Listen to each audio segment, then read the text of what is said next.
We back. Yo, what's going on, Quan? Man, the infamous, man. So What's happening? chilling. Well, look, man. Hey, I'm on the live stream. Right now? Yeah, Okay. I got a question for you. Go ahead. What do you think Oh, shoot. about? What do you think about Eric Adams and the situation that's happening in New York? Um, what? First thing, and I did a post about this, is the feds have a strategy. Before we get to Eric Adams, they have a strategy, and their strategy is hurry up and get an indictment and then impanel a different grand jury. And I believe that they have another grand jury working on the issues they really want to bring forward, because the travel and all of those are the tantalizing issues that start to pick away and chew away at character issues and different stuff like that. A lot of that stuff, upgrades on flights and different things. I mean, come on, this is not. These are. I mean, they might be against the ethical requirements of the state of New York, or the city of New York, but I don't know if they're crimes. Secondly, I spent some time with Eric in New York. He knows I don't agree with a lot of his policies and political positions, but I do agree that he's a strong brother and a very intelligent brother, and he's trying to do the best that he can, and he loves New York. But a couple of moves that he made, particularly in the area of the migrants, I think got him in a whole lot of trouble politically, outside of the feds, outside of everything else. It moved him into a situation where politically he became vulnerable.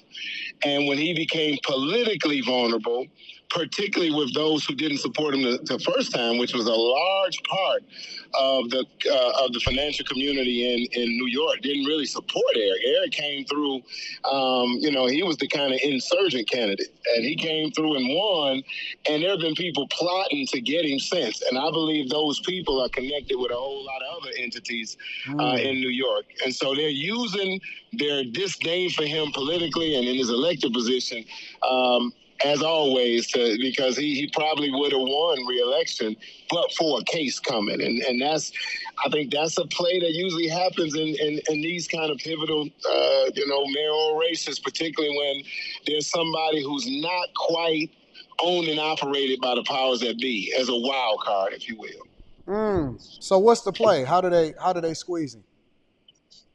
I think the first thing as you do is you got to erode his character chip bit by bit. People don't remember what you do, but they remember how you made them feel. And so they start to have the chipping away of character. So you chip away on character. On first thing is you make them look crazy with how you use a checkbook. Textbook. I don't care if you're talking about, my man in New Orleans, me, him. You do it in Chicago with the young guy, and he's spending 20,000, 40,000 for haircuts. You start making people look crazy Brandon without Johnson. without giving context to it. He spent. I remember a front page article on me is I spent $500 for a steak dinner. And I know we were in Wall Street kind of showboating with the bond rating agencies, but they give no context, but they start to chip away at your character. But then for me, the worst thing is you can have is infidelity and that kind of thing. So they start now character assassination, but they're using the legal system to do it. So you got people being dragged into grand juries, dragged into interviews right now, doing what they call 302 interviews with the feds, which he won't see. So they can say anything. They can go in there and say, yeah, he gave me money. Yeah, we and him had some chicks on the west side. Me and him was with Puffy. They can say whatever they want to say. It's kind of like that Atlanta case where the rappers was going, yeah, we shot dude over it. Hey, wait, hold on. Yeah, I mean, in those 302 interviews, which, by the way, I would just say this to all of the snitches out there. Listen, if you go into trial, you get all of that. So me, I got all of my 302s. I'm saying that so everybody understand, know what you're saying. Mm-hmm. Yeah. A lot of people that smile in my face around Detroit now at times was in there just saying anything. But that's what they're doing now. They're going through the process of chipping away his character and making him easy and more vulnerable to prosecute. And so they'll do that because they need to separate him from the people who support him, and that's what they're doing now. That's the first strategy. What is it? Will he survive this? If you had to guess, right, based off of what you know from a political perspective, from a legal perspective, can he even fight this? Um, if the first indictment was all I ever had, I would have been mayor another term, or I could have walked away into the sunset. Yeah. It depends on what else they have. If they're planning to get him out of office, that's not it. And that's that. If they want him removed, if they associate him with P. Diddy, if they associate him with a major case, like now when you bring people in, you scare them. You tell them that we're now putting together a conspiracy. And we believe you were a major factor in that. And so, I mean, guys told me in the joint, I was interviewing snitches, guys were telling me, they show you pictures of your kids, tell you never see them again. They show you with a guy with a woman saying, yeah, you met your woman out there with this dude. They do everything they can to man, listen, I done saw guys I had one picture where a guy I was talking to, he pulled out a picture with a guy going to buy, a guy he knew, which was a rival dude in the drug stuff here in Detroit, buying his woman some diapers at Target. That's what they And showed him? they showed him a picture, say, this dude right here, right next to your woman. I'm telling you right now, they've been together all day. And they showed him several pictures from the same day. Oh. And he told on that dude, got him 30 years. But when he got the dude, I ended up being in the same lockup with the dude. Like, I would go on both sides because I was free to move around the jail because I was number one on my indictment, didn't have no telling. Yeah. So I can move. And so I went on the other side. He said, man, my man, listen, man, that was my guy's brother. That's my guy's sister. And when her man got locked up, man, we went and bought her some dye. I wasn't messing with her, never touched her. I thought I was doing a good deed, man. I was trying to squash the beef. But the dude went and told on him. And so when he did find out, that was the truth. And he was in the room crying and all kind of stuff. But that's what I'm saying, Anton. You don't know the type, these feds, they vicious, man. They something else. And, that's why a lot of people, 63 people lined up to testify against me. And a lot of them guys I never met, never saw a day in my life. But they said they'd been to my house, me and them did this, and I'm like, man, I don't know this. They've never seen this guy, definitely ain't been to my house. Mm-hmm. You had a guy get on the stand, Anton, and say, me and him hung out all the time, man. We was at his house, and he had all these cameras and turned the TVs up real loud when we talked. I mean, he had me as, Don Corleone up in that joint. Yeah. So what they'll do to Eric now is they'll start to put together people to say what they need him to say to get a larger indictment. And if that is something that they are already leaning towards, it'll be hard for him to run for re-election next year. Because it's next year. Yeah. So that's another issue. He got to run next year. But if this is it, he can muscle through this. Because a lot of this doesn't even look like common sense. It could be some ethical violations of the New York law. But, I mean, you got a couple upgrades. They pay for travel. That is not something you should go to federal prison for. I got a couple more questions. Okay, so why don't you think, because I don't remember Eric Adams being at the Democratic National Convention. Right. And of course, we got this migrant crisis situation going on. If you had to guess, why do you think that this is a thing now? Like, who's going after him, and why is he such a huge target right now? Democratic Party is, without question. When you look at the hand-selected U.S. attorneys that have been around the country that have gone after particularly black mayors. People don't like when I say this, but I just had to study it because I was one of them. From Sugar Land, Texas, to Philadelphia, to Florida, to California, to Detroit. It's always been a Democratic person that sends a special prosecutor in that comes in with the textbook saying by pulling the strategy, pulling the lawyers together in the town and say, I'm going after public corruption. That's happened in all 6 cases that I actually looked into personally, including here. She came in town. I was gone. I'd resigned. She came in town and said, I'm going after public corruption. Hand selected by President Obama and also the Attorney General. And came in town, and everybody, oh, don't say that. No, this is my life. Now we got, you got some of this. I know people have great affinity, and I don't want people to stop liking who they like or loving who they love. My thing is, with some of this, we just got to be truthful. Yeah. So they hand selected somebody to come after Kwame. Period. And so when they did that, none of the stuff, my federal investigation was open in textbook fashion a month after I got in office, Anton. So that federal investigation was 9 years. Now this is the interesting part. Nothing in the trial from February of 2002 to February of 2008, 2009 was in the trial. None of those grand jury stuff. Everything that I got indicted for came in after she was hand selected. So when we talk about this stuff, we got to really be mindful. At first was campaign violations and all that. Then when she came in, it was RICO. it was all of the all these other things that came in, get him out.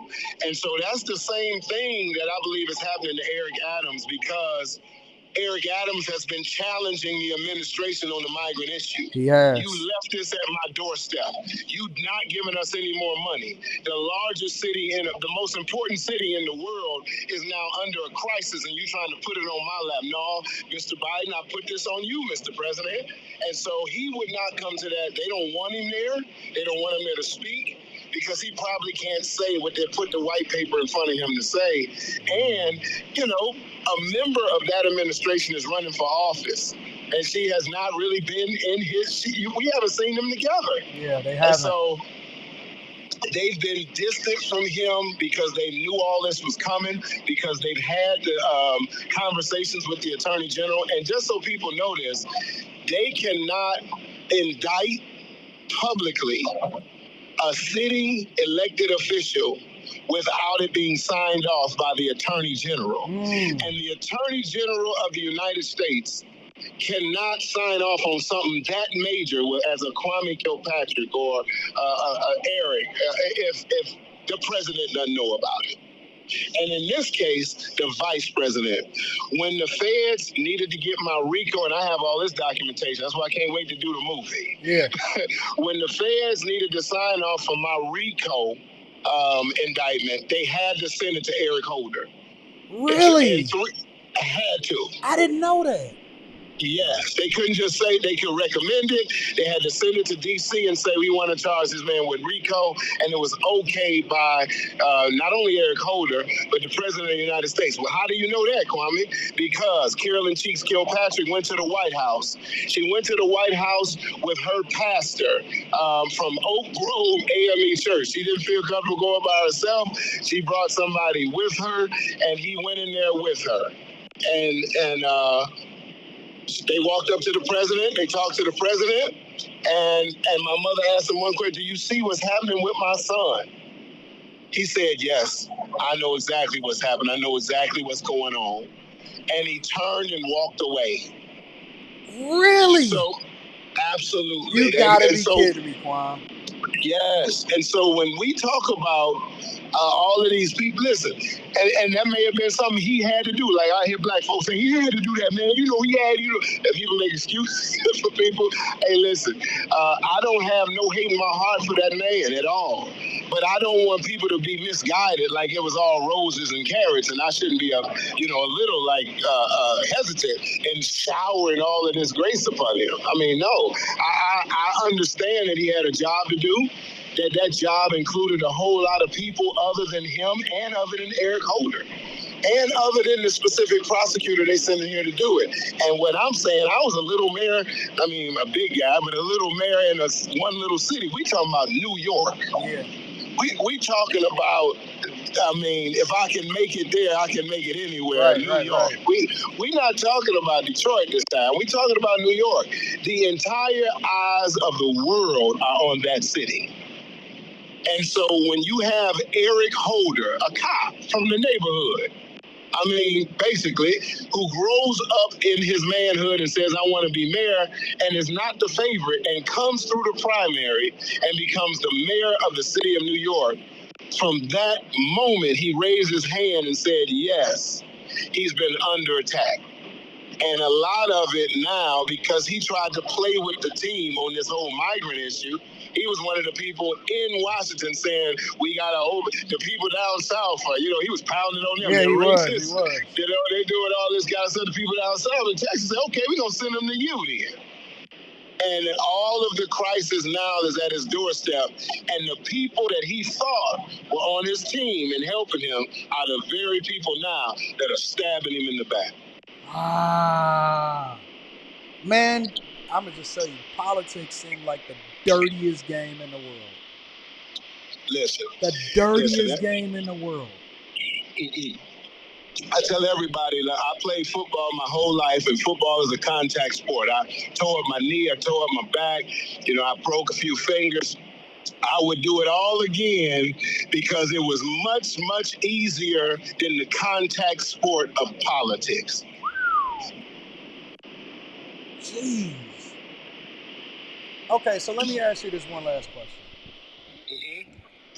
I'm looking at, because I remember all of these Democratic mayors, including Eric Adams at the time, and they signed this letter over to the White House, including Denver Mayor Mike Johnson, Chicago Mayor Brandon Johnson, Karen Bass over there in LA, the Houston Mayor, and then also the New York Mayor. And it was all as it relates to this migrant crisis. For me, I'm always confused because I'm like, well, why would they go along with this, knowing that this thing is going to possibly hurt their careers, and it's not necessarily going to be in the best interest of the city? Why do they go along with this? Like, what's the play? The play is what the Democratic Party always does to us. It makes everything about racism. And once something is about racism, it provokes all black folk to be on one side or the other. And nobody wants to be on the side of something that is quote unquote racist. And so they use it as a weapon to be able to isolate and marginalize black elected officials to take a position that's counter to that which they really believe. And I just thank God, I just really never been that way. I mean, that's not, no, man, listen, I don't want the people here. We can't afford them. We can't say, man, let them, if they going to Texas, man, I'm staying out. These are private conversations that should have been had, but I'm not signing no letter. That's why Mike Duggan is not signing the letter. That's why other mayors are not signing that stuff, man. They don't want that here. We got issues of our own. We have poverty issues to engage ourselves. We also have crime issues and homeless issues and everything else to engage ourselves. And we need the federal government to do what it's supposed to do on the borders of America. And that's, I think that they got isolated. And I think that it's hurting Brandon Johnson worse than anybody. Yeah, he catching it. He catching hell. I think that, yeah. I'm surprised they even let him speak at the Democratic National Convention, but it wasn't Chicago, but they gave him a weird time. But yeah, it was, I think that they had to do that because he's taking so much abuse and he's playing for the team. He's a union supporting guy. He's isolating himself a lot from the community. I want to talk to him so bad because, it's ultimately about winning the election, like not just being a good guy. Yeah. At some point, you got to understand that the people that you really talking to in Washington and some of these union leadership people, they're not gonna vote. They're not in your district. and some of this, you have to turn back and say, what do I need to do for the citizens? And now you have a real revolution starting in Chicago, especially when now GDs and vice lords and BDs are coming together against the migrant crisis. Anytime you see a rallying cry against you from everybody in society, then that's a problem. And so, but I think they did it. I think they signed that letter in time because it reckoned them back to a time in America when African Americans were being isolated and told that they can't do certain things in certain community, and people took that and ran with it and said, we can't allow this to happen to these people. They came here for a better life. They came here for this, but they and all of those things are true. The problem is, as the corporate leader of your community, you have to make decisions not only for what's best economically, but also what's best for quiet enjoyment and what's best for safety. And so you have to make a decision that the people that you have to learn how to manage first. Now, you got to think about it too. All of these were first-term mayors. Karen Bass. Yep. Mike Johnson, Brandon Johnson, all Mike of them. Johnson. So they got him early. Yeah. They got him no second-term mayor. That's why I use Mike again. It's not because he's brilliant. He just know. He can see politically down the road. Now this is crazy too.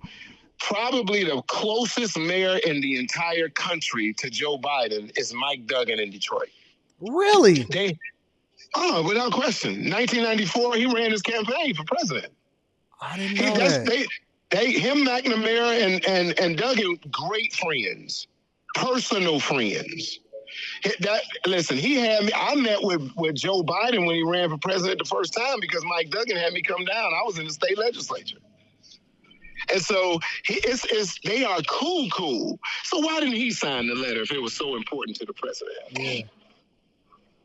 Because it wasn't important to the president. It wasn't. And that's the thing. What about, okay, so let me ask you this one last question. I see Michigan Governor Gretchen Whitmer everywhere. She at the Oprah event for Kamala Harris. She at the rallies and all of that. They highlighting her. Like they're really, really highlighting and pushing her. What is that about? What do you think that that's about? I think that she's one of a handful of people, her along with the governor in Kentucky and a couple others that are the next thing for the Democratic Party. And what the party saw. Is that the bullpen that you was telling me about? That's the bullpen. Those are the people to watch. Those are the people that are already getting some of the money people to start financing their movement. How they move around the country and get more national presence and a national spots to speak in different places. She's an attractive woman, smart lawyer. She can speak. She has the support of her community and her state. She's right on the issues that they care about, the money people care about, and there's somebody they want to move forward. And so if you have her and a governor of Kentucky as the next thing, it starts to look good again for the Democratic Party. They don't want a situation like Biden-Harris again. I don't care what all they say and glowing about Kamala Harris right now. It's not their choice. They just anybody but Trump, and let's make this person look the best. Yeah. And so they're thinking past right now. And as sure as they're running hard, Kamala Harris, if she by the way happens to win, which I don't think she will, but if she does, she'll be a one-termer. Yeah. And her party is going to come after her. Yeah. Well, what about all of these mayors that's catching these L's? The Brandon Johnsons, the Mike Johnsons, what happens to them? Because they the ones that actually, it seems like, did the heavy lifting when it came to advocating and pushing, while at the same time kind of protecting the president and all of these legislatures, especially with regard to this immigration crisis and all of these different issues. They're the ones that's kind of on the front line. They're the army. They're the soldiers. What happens to them? Each one of them are going to have to run their own race and turn back to their communities and run it.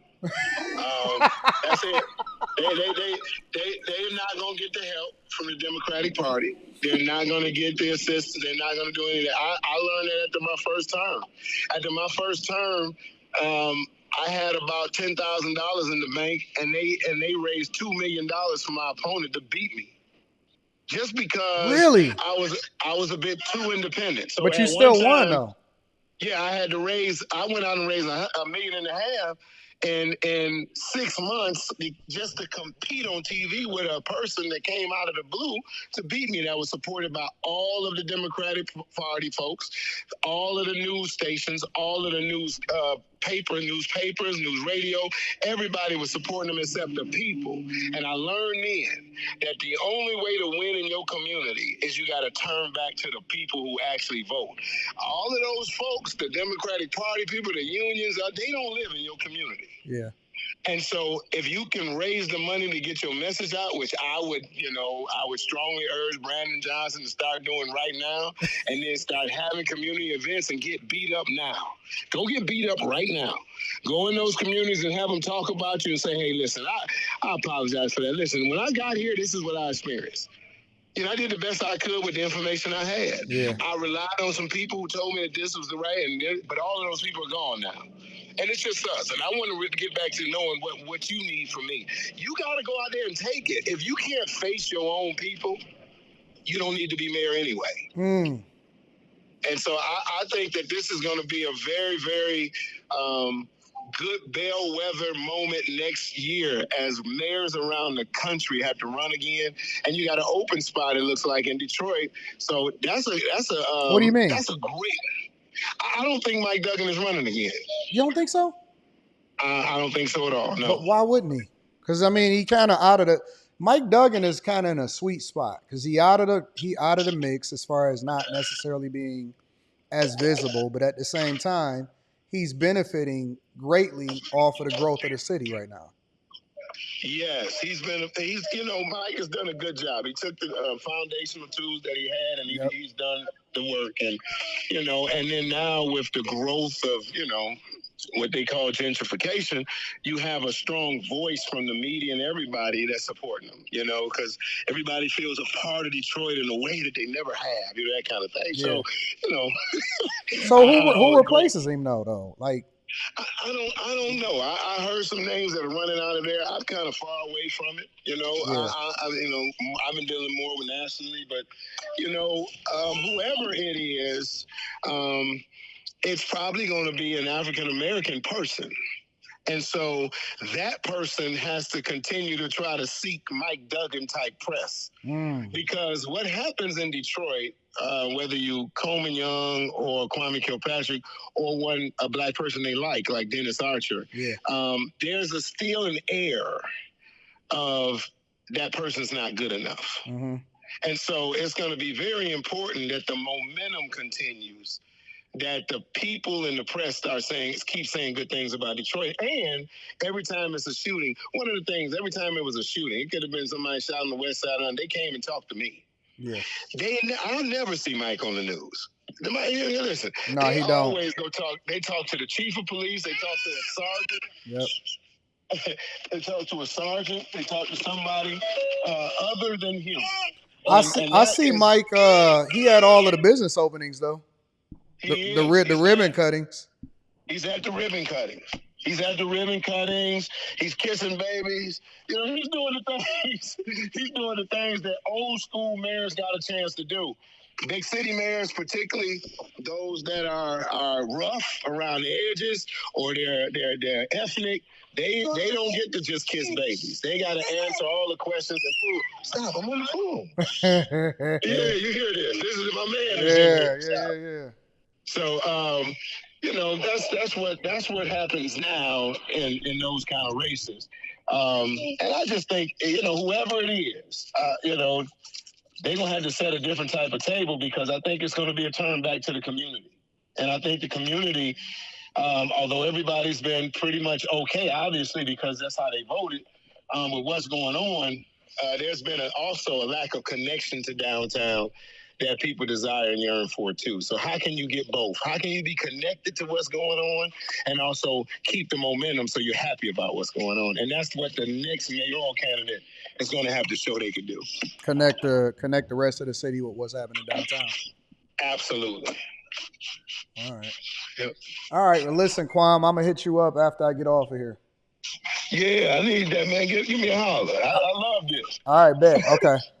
All right, brother. All right, bye. There you have it. Former mayor of Detroit, Kwame Kilpatrick, tapped in to give me some insight. And I think that if anybody is uniquely suited to give some insight on what is happening with Eric Adams in New York, what's going on with the migrant crisis, the different mayors, who's in the bullpen, and what's coming up next as far as from an election, as far as giving insight into it. I love to have that connection. I'm glad that I got good friends that can break that down for me.